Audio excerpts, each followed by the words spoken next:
chip, tayo may dadiagnose dito. Palyado po ito.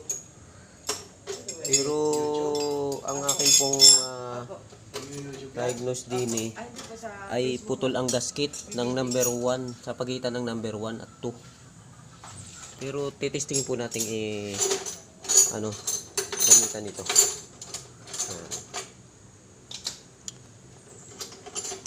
Alright, ito po yung number 1. Okay. Number 1 piston. Okay. Oop. Alright, ito po yung number 2. Piston number 2. Sige.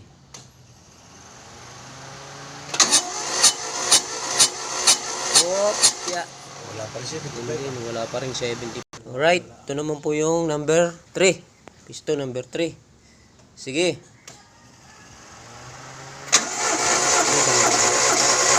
Oop. Oop. Ayan po, yung number 3. Alright, ito po yung number 4. Sige. Fire. Ayan po. Oop, ya. Ayan. Yan na po. Yung pong 1 at 2 ay bagsak po.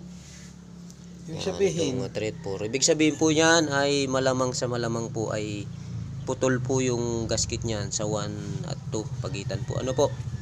Yan. Atin pong titestingin kung tayo po ay makakatsamba na naman. Ayan. Right, magandang umaga po sa atin. ibig sabihin,